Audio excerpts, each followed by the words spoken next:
Hi everyone, and welcome to my 300 subscribers video. This is where I answer all the questions you sent me and hopefully give my opinions on some things so you can learn a little bit about me. There's a lot of questions here. I wasn't expecting this many, but thank you all so much. But I'm going to try and keep it short. I will go into a little bit of detail with some of these, but otherwise I'm just going to try and speed through this because this is the second time I've tried this video. I did try it earlier in the week, but I was just so busy, and by the time I got to it, I was very tired. I did it in the evening. That video ended up being over almost an hour long, so I'm trying to not do that. So rather than dilly-dally any more than I already have, I'm just gonna jump straight into it. Not again, but also if I mispronounce your name, I apologize. I'm not the best with that sort of thing, but I'm gonna try. So my first question is pretty simple. Danny Bleach Anime Addict King asked, "Do I like or hate Fullmetal Alchemist?" That's very, very easy. I love Fullmetal Alchemist. I absolutely adore it. I think it's fantastic. The girl in black boots asked, "How do I afford everything, and do I have a job, and if so, what do I do?" I can afford everything because I work very hard. I work weekends. I'm in sales, and I don't go to a store and sell things. I actually take stock with me and travel around the state and sell things. And so it's a combination of working pretty much every weekend, for very long hours, from like 6 to 6, and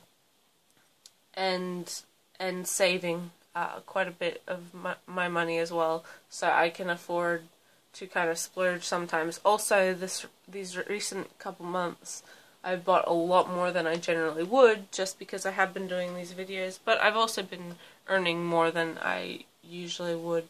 So you guys are a bad influence. You're making me spend my money more so than I would have otherwise.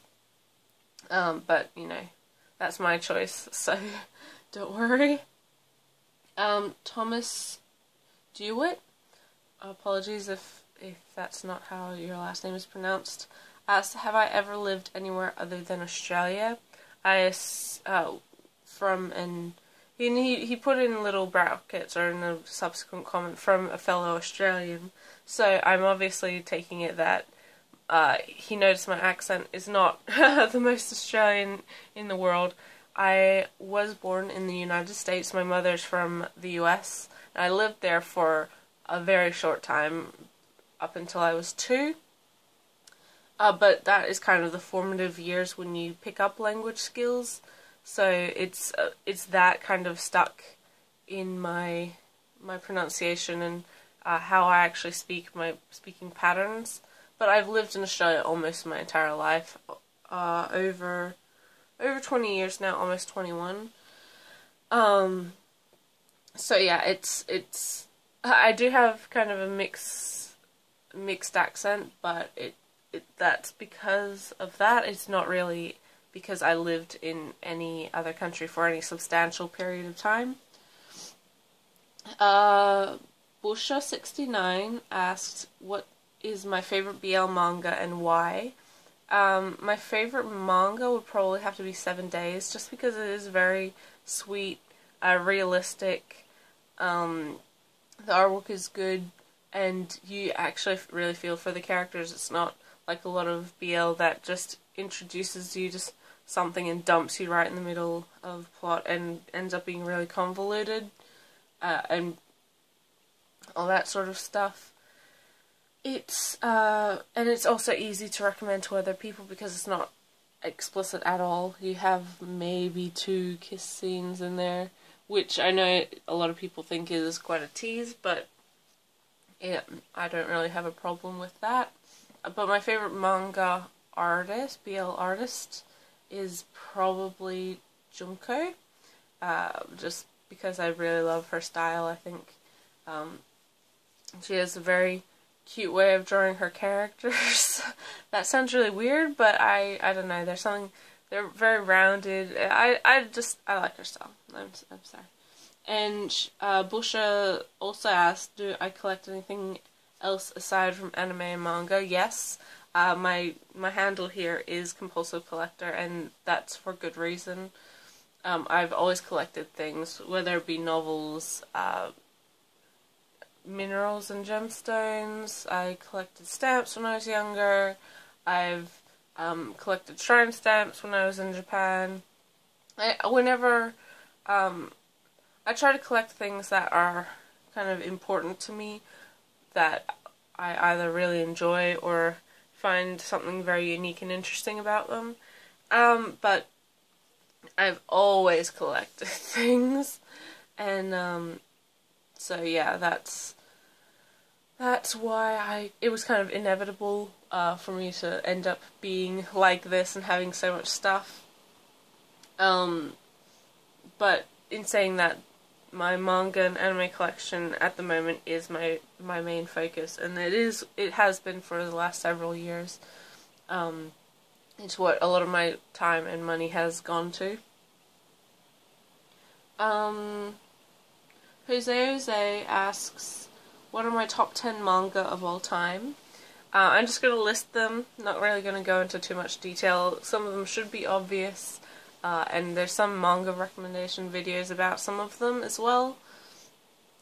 And they're not in any particular order, but top 10 manga are Fullmetal Alchemist by Hiromu Arakawa, Hunter x Hunter by Yashiro Togashi, Flower of Life by Fumi Yoshinaga, Natsume's Book of Friends by Yuki Midorikawa, Mushishi by Yuki Ushibara, Pluto by Urasawa, and Tezuka, kind of there.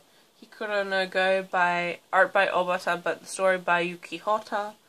Horimiya, which is a story by Hiro, and I can't really remember the artist right at the moment. That's really bad of me.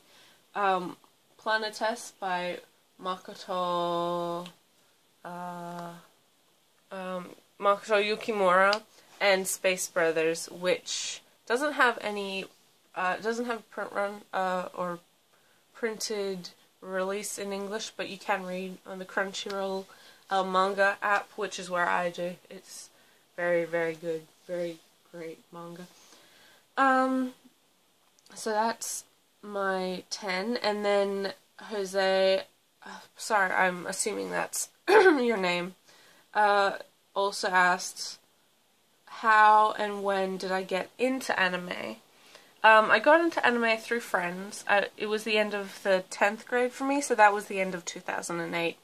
And since then, I've just always been a fan of it. My first thing I ever watched was Death Note during the school holidays, and it was kind of a downward spiral after that, because I started with pretty good shows. Death Note, Fullmetal Alchemist, one of my favorite romantic comedies, Lovely Complex, that sort of thing. So I wasn't really exposed to a lot of people's starter series like Naruto, Bleach, that sort of thing. I started more with the seinen stuff that a lot of people use as kind of introductory series to their friends who don't like anime, and because of that, I've never really seen Naruto or Bleach or One Piece or a lot of those other series, and I have no real want to watch them either. My Azio or Azio, apologies, not sure, asked a lot of questions, so I'm going to go through them quickly. I'm at almost 10 minutes already. My top 3 manga and top 3 anime. I already kind of said my top 3 manga. So my top 3 anime are very similar. There's Hunter x Hunter 2011, Fullmetal Alchemist Brotherhood and Chihaya Furu, both seasons of that. A manga series I want to be licensed in English, definitely Silver Spoon by Hiromu Arakawa. I'm honestly quite surprised it hasn't been yet. My favorite manga artist and why. I'm going to assume that means like just pure artists straight off, not necessarily indicative of the story or anything. And that would have to be Kaoru Mori. Her artwork in A Bride Story is just phenomenal. Emma is beautiful, and even her one-shot collection is just fantastic. There's so much detail in her work, and even though there is so much detail, it never feels busy. It just looks clean, understandable. You can really feel the movement of her work, and she's just amazing, in my opinion. I love it. Oh, also, I want to kind of mention... sorry, my throat's a little weird. Yano Toboso, who writes Black Butler. I love her style as well. I think it's a good balance between simple and easy to understand, whilst having that ornate richness, the detailing in her backgrounds, architecture, costuming of the characters, because it doesn't really fall into being so beautiful and ornate and everything that you could never really... it becomes a piece of art by itself, but it doesn't really act much as a as a comic would, if that makes sense. Stuff like Clamp's work I'm not a huge fan of because of that reason. But anyway, my favorite male and female protagonist from anime and manga. Well, for manga I would have to say Alphonse Elric for male protagonist, and female protagonist I would have to say Chihaya from Chihaya Furu. Anime-wise, my favorite female would have to be Kino from Kino's Journey, and my favorite male would probably have to be Ginko from Mushishi. I know that's kind of cheating because Ginko is also in manga and everything, but be quiet. This is my choice. I'm allowed to do what I want. He also asked, do I prefer paperback or hardback manga? Now, this is a hard question because I do really, there's benefits to both, and hardback look beautiful, they're bound so well, they're just gonna last forever, the print quality is amazing, all of that, and I adore all of the hardback manga that I have, all of Kaoru Mori's stuff, Vinland Saga, Wandering Sun. Those are all beautiful releases, and I really hope that more publishers, aside from Yen, and you know, some for the Kodansha, a couple released from Kodansha and Fantagraphics, and even Viz, it becomes more of an option. But for just ease of reading, I much vastly prefer paperback. I find it a lot easier to read through a paperback manga, and it fits into my hand a lot better. So yeah, I do like both, and for very different reasons, but for ease of actual reading something, paperback is the way for me. Which art book do I love the most? Again, very, very hard question. I mean, I love all my art books. This should not be allowed to be asked, but if I would have to say my favorite in terms of anticipation, it was a very long time coming, and for an artist who I really love, and just the whole kind of feeling about the series and everything that was happening when it came out and all of that, I would have to say the third art book of Fullmetal Alchemist, which is the final one.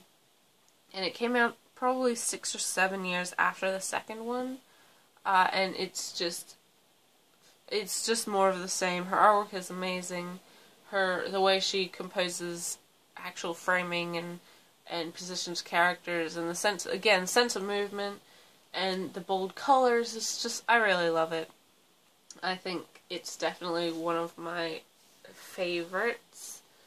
I would also have to say my Spice and Wolf, my Mushishi, the Bakuno one is very nice. Yeah, I love them all. But yeah, if I had to choose one, I would say the third Fullmetal Alchemist art book. Which manga publisher is my favorite and why?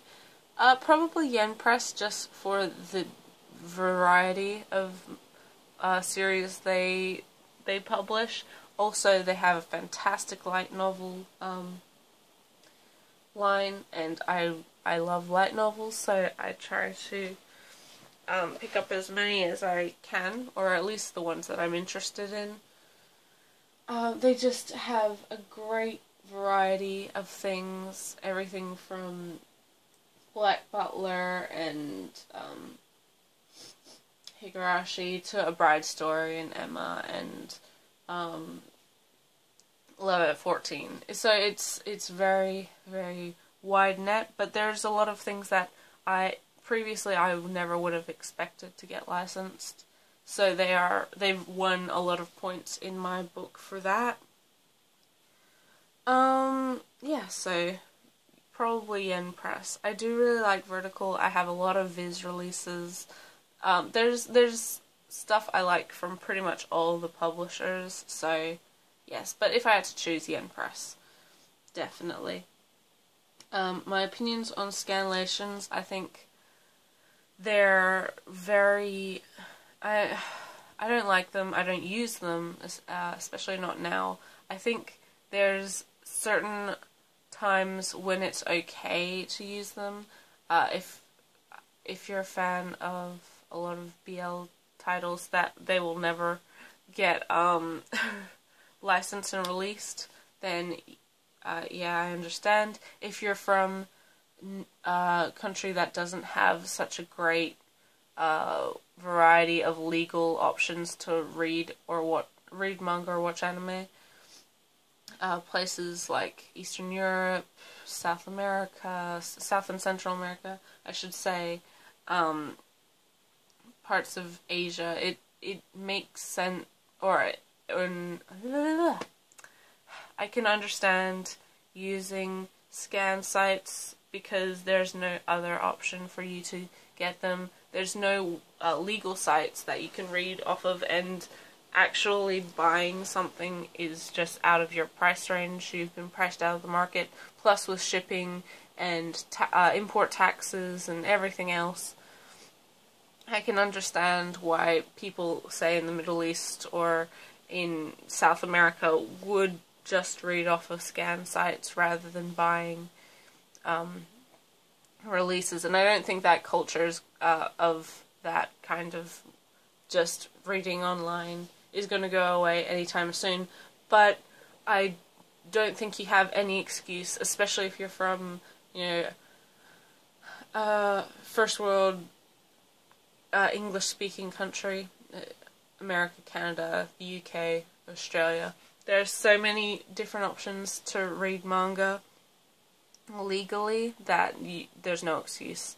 If there's something that you want to read or have read in the past and really like, and you just want to read it again or anything like that, ask manga publishers. They do actually listen to fans from time to time, and there's a big chance that it will get licensed, depending on length and all of that. I understand that a lot of good series go unlicensed for years and years and years, and possibly for the entirety of their life, and are never going to get picked up.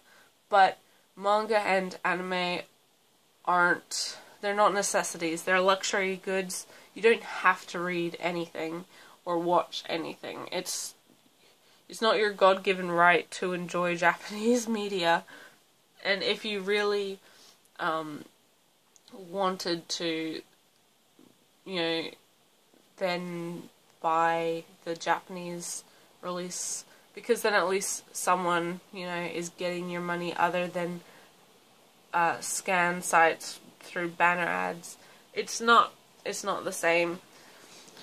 You know, I don't think there anyone who really is a fan of something and lives, especially in the US, has any, you know, leg to stand on to say that they have to read scans because they're too poor. Crunchyroll subscription is, for the US, I'm sure, is less than $6 a month. Everyone has $6. Well, majority of people have $6 a month. Majority. If you're that big of a fan, don't, you know, buy a coffee or something for 2 days out of a week, and you have your monthly subscription, and that covers everything. That covers all your anime. That covers all the manga that they have in their, you know, site thing, and a lot of drama as well. I don't ever watch the drama, but they have a great range there as well. Viz has digital releases. Yen has digital releases.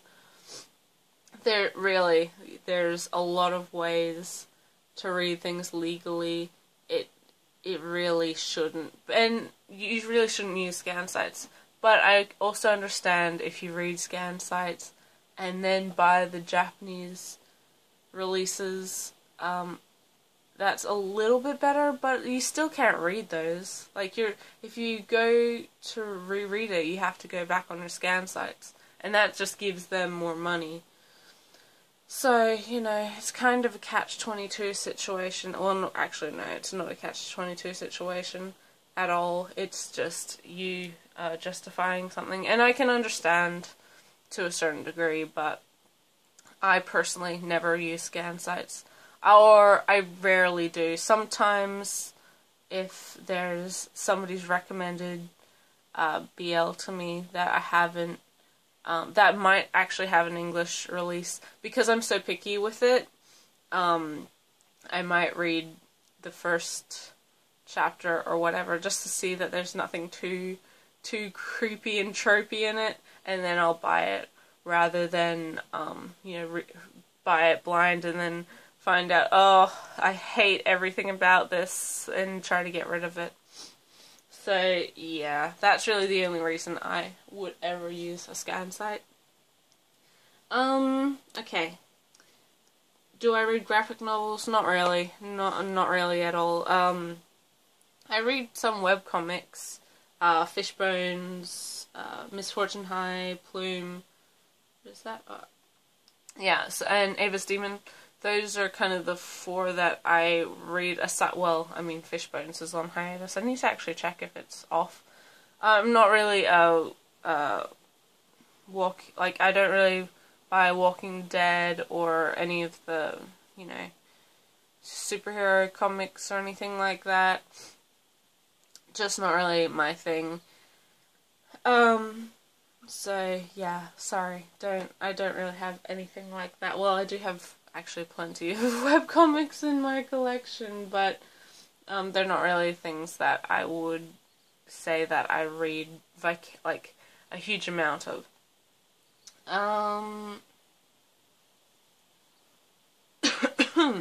A super underrated manga, A Bride Story by Karamura, and I've already mentioned this, but super underrated, even though it is a bit, for some people I'm sure it's kind of a bit weird to get into, considering the age difference and, you know, marriage at 12 and that sort of thing, but it's handled really well and respectfully, and also you have to think about historical context as well, so, you know, it's very, very interesting, and I think it, for what it is, it has extremely well-rounded characters, a fantastic main relationship in there, and just really interesting, especially if you want to learn a bit more about the Silk Road and Middle Eastern culture. especially, you know, back in those time periods, 19th and 20th century.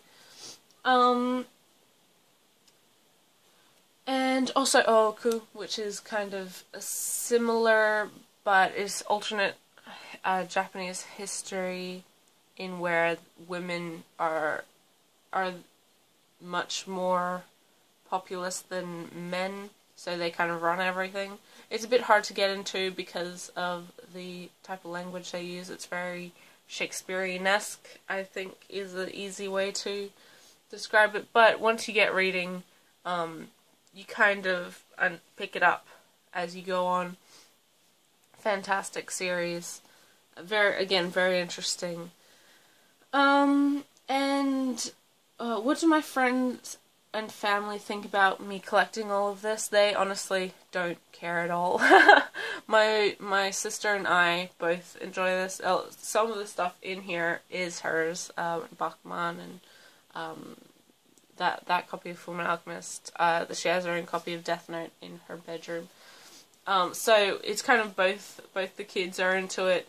Our mother has seen quite a few shows.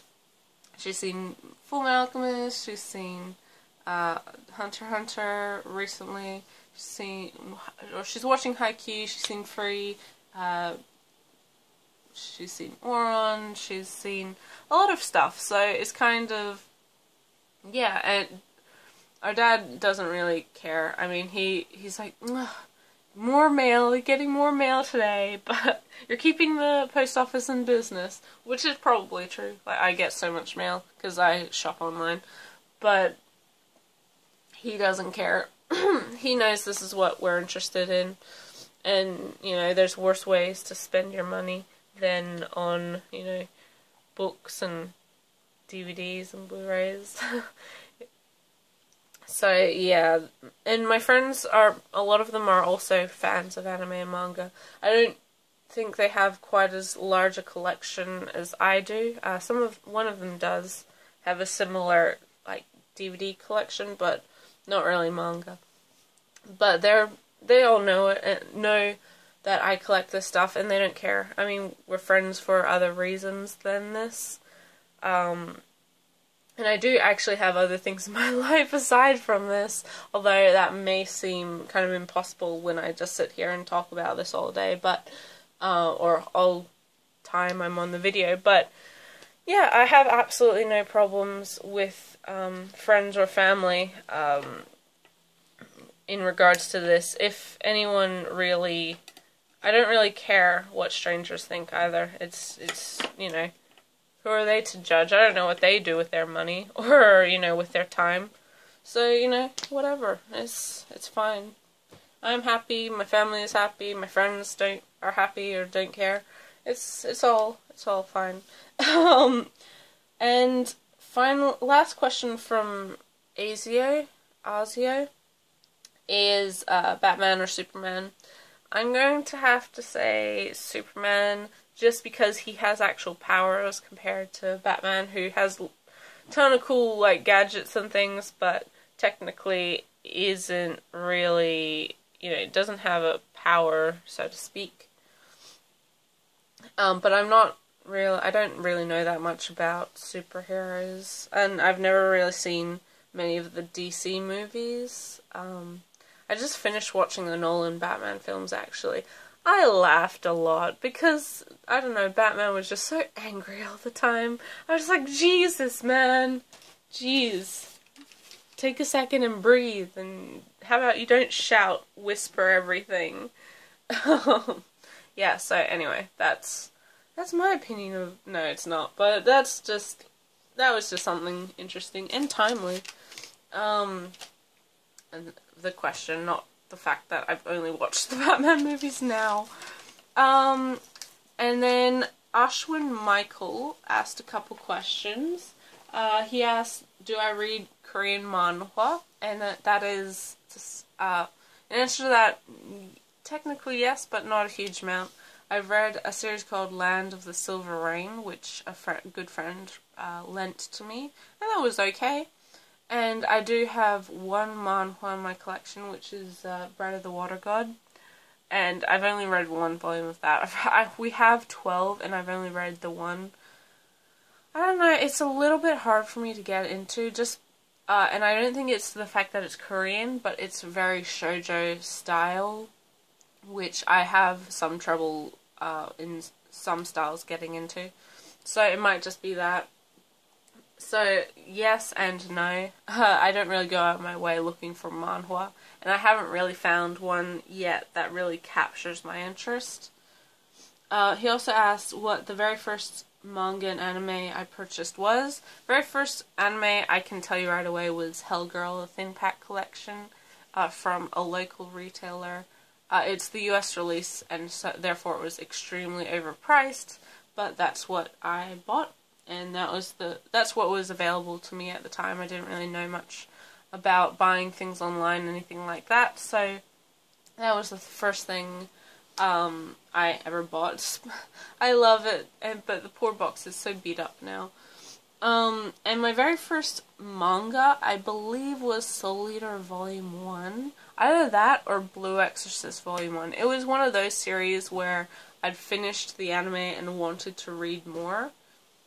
So I think it was either one of those two. Or I wanted to see, you know, what else happened. Or how it differed. That sort of thing. Similar question to one I just answered with Azio. Do I know many people in my life obsessed with these things? I don't know if obsessed is the right word, but fans, definitely. Like I said, my sister and I are both big fans, and luckily we get on quite well. We have similar tastes, so we can watch a lot of things together. My two very best friends are also big fans of anime and manga. That's what we do when we get together. We you know, catch up, and then we'll always watch something. I've just finished Hunter x Hunter with one of them. I'm halfway through with the other one, but she's interstate, so I don't see her nearly as often. And yeah, you'd be surprised how many people actually are fans. But I do have a lot of Asian friends, so that might be the reason why. Although in saying that, the friends that got me into anime and manga, not Asian at all. And I'm not trying to be racist here. It's just a fact, like something I've noticed in my life, that I have a lot of Asian friends, and they are generally also into anime and manga. I don't know. Oh, actually, that's a lie as well. And a lot of my sister's friends are into anime and manga as well. So we've got kind of like a whole group. I feel like a bad influence because I feel like I introduced those younger kids to a lot of it. I say younger, they're like 18. They're old enough to survive on their own. So I'm not taking any blame for that. Ashwin also asked, do I have a husbando? I guess male version of waifu. And the answer is yes. I'm in very deep. My husbando, I guess I'd call him, is Makoto Tachibana from Free. Not very, you know, unique. He's a very popular character both in Western and Japanese fandom, for good reason. He's just, I love him. He's such a sweetheart and just so nice and kind and understanding and but also interesting, also like really attractive. But understandably, because he's a Kyoto Animation male character, and they are always like really attractive, and the girls are always really cute, which I guess is also attractive. So, you know, if you're a fan of Kyoto Animation, you understand what I mean. But yes, Makoto is probably my husbando. There's a lot of characters I really love, but he's one that I like. If I see him, I'm like, oh, like I actually don't buy that much merch of just one character, but I'm like, oh, look how cute he is. Look at him. Oh. I have a keychain of him on my keys, on my car keys. So, I mean, that's pretty deep, if I do say so myself. I'm a bit of a lost cause. I don't have a shrine to him though, so I'm not that overblown yet. And top 5 mangaka, I'm going to try and do this quickly. Arakawa, Yoshinaga, Togashi, Mori, and Midorikawa. So, yes, same names just again and again. And then Eon Barbu Anemia asked a lot of questions. I'm going to go through them quickly. My favorite, or my most expensive anime box set would have to be Ghost in the Shell, the Korean import. Just because it was in US dollars and the Australian dollar is not that strong at the moment, so it ended up being a lot more than it would have otherwise. Strong follow-up is Garden of Sinners, but I did get that very cheaply for what it is. My favorite live-action movie, if we're talking about something based off of anime or manga, I would say the most recent Princess Jellyfish film. But if we're not, I'd have to say it's a toss-up between Little Miss Sunshine or Fargo. Very different films there, but both funny, and I enjoy them a lot, and I've watched them a lot. My favorite guilty pleasure anime, definitely Uta no Prince Sama. I love that show. I find it absolutely hilarious, and I look forward to whenever a new season comes out, which it does because it is very popular. But I feel like I'm watching it for all the wrong reasons. I just watch it and laugh and find it so ridiculous. But it has good animation, fairly good music, and the voice actors, the seiyuu in it, are a lot of my favorites. So it's just like this perfect storm of amazing ridiculousness that is just perfect to me. My favorite import box set would again be Ghost in the Shell. Just fantastic release, amazing quality, and it has the dub as well as the subtitles. So yeah, just love it. My opinion of Siren Visual. Now, for people who aren't Australian, Siren Visual is one of the companies in Australia that releases anime. I love them. I think they really set themselves apart from Madman when they first started by licensing and releasing a lot of stuff that people never would have thought would get licensed, like the second season of Higurashi, Welcome to Erebu's Office, Tatami Galaxy, Kaiba, all those things that a lot of them still haven't seen a US release. Their release with Monster has been fantastic, just in the fact that it's actually happened and completed and we get all of it. Nodame Cantabile has been amazing. I mean, first time we've seen it outside of South Korea, with the dub, subtitles, everything. And Chai-Fu, which is absolutely one of my favorite series, Denu Coil. There's a huge amount of stuff that they have and have released well that I just think they're amazing. They set the standard for releasing subtitle-only DVDs in Australia. Madman never really did that before. And now, since Siren has shown that it can be profitable, they've started doing that with things like Gossip and Haikyuu and all of those series that do get subtitle releases in the US, but never would have in Australia before. And I think that it's really shifted the way that anime is being released in Australia. And I look forward to a lot of their series, and I feel like you can ask them for something and there is hope that they will get it, because they work so hard there. And I personally really appreciate all their releases. They don't really know how to do a limited edition or collector's set yet, but I'll forgive them that. I don't really mind standard releases, but having collector's releases for a nicer collector's release for something like Monster or Chai-Fu or even Higurashi. Well, Higurashi has very nice slipcases, so I can't complain, but... And they keep all their stuff in print, which is also a great thing to happen. I love that.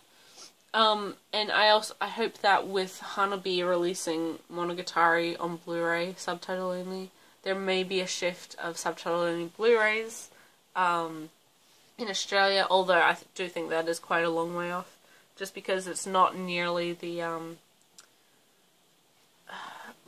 it's not really that popular here in Australia yet, although hopefully that is, changing, shifting tides as it were. Okay, I'm going to try and keep this under 45 minutes. Would I ever buy a bootleg? No, not knowingly. I would never. It's bad quality, and you're sending your money to shady business. Save your money over time, and then you can afford real releases, legal releases, and they may seem overpriced, but they have to pay a lot of licensing fees. They have to pay actors if they have a dub. They have to pay, you know, translators and people to do subtitles and everything else. It's a lot of work. You wouldn't want to put a lot of work into something and then not get paid for it. And honestly, anime releases are very reasonable, especially in the US, but Australia, I know it's a bit, it is more expensive than overseas because we rarely get sales on stuff, but Star Visual 30% sales, fantastic. The recent Madman sale, oh my god, I didn't buy that much, but I did buy some things. I spent like $90 there, but that's like $200, over $200 worth of things. There's a lot of stuff you can get if you're patient and not, you know, I need it now. Or if you're a huge fan of the show, you know, kind of support it a little bit. I personally would never buy a bootleg if I knew there was other options. Would I ever buy a release without subtitles? Yes, I have. I mean, that sounds very bad, but aside from my Hunter x Hunter Encyclopedia disc I got whilst I was in Japan, the other thing I also got in Japan, which was quite a bit more expensive and doesn't have subtitles, it's a bit ridiculous that I should own it, is the Japanese release of Free and Free Eternal Summer. I have all of Free and all but the last 2 discs of Eternal Summer. No subtitles or anything, but it's sad to say I know that show well enough that I don't need subtitles. No, that's not true. But, well, it is true, but I will be buying the domestic releases when they come out. Free, I'm waiting for a Blu-ray from Discotek or whomever picks it up after them. And Eternal Summer, I'm not watching the dub, but I am buying that Blu-ray. So, yes, Free is really... Oh, I have 1 disc of Hyoka, and I have 2 discs of Chihayafuru as well, but I bought those more so for the box than anything else. I use the Blu-ray boxes for, you know, display purposes in my collection, and that's the reason I have those. But yeah, something I bought purely the release, despite not having subtitles, would be Free, and its sequel. Oh, can you tell I'm a fan? My interpretation of Angel's Egg. This one's, I mean, it's hard to do this quickly, but I'm going to say there's 2 interpretations. One that is just kind of a straight reading of the text, as it were, and one that takes into account context of both the director and his background. The straight reading would be that the egg symbolizes innocence and trying to protect and then subsequently lose your childhood innocence, being betrayed, and that's how loss of innocence occurs. Or if you take into account Oshi's background, the fact that he left Christianity after being quite Christian for a long time, I would say that the egg symbolizes faith, and it's a story about discovering and like an inner journey and self-discovery of how faith plays a part in your life, and whether you continue to follow faith or whether you pull away from faith and organized religion and that sort of thing. That's very quick, and I mean, I could explain more, but I'm trying to keep this short, so sorry. I hope that answers your question, though. My favorite director, Satoshi Kon, no question. Love him. I loved all his work, both film and Paranoid Agent, the television show. Fantastic director, incredibly imaginative mind, and both Ion and River Cardinal asked me when the new collection update video is. Soon. I didn't think you guys wanted one so soon after. Well, it's been 6 months, but I thought, you know, I'd do one every year, but apparently people want collection videos more often than that, and I'll definitely try, guys. So I'll do that in the next couple days. I'm a little bit busy at the moment. I have exams and stuff to get prepared for, and I've just also been really busy. We're having renovations done and stuff, so I've had to go furniture shopping and all that, which is why this video is late as well. So yeah, I'll do it in the next couple, like next week sometime after my exam, probably. But yeah, that's all my questions. There's 2 whole pages worth. Thank you guys all so much for sending those in. I really appreciate all of you guys subscribing and enjoying my videos.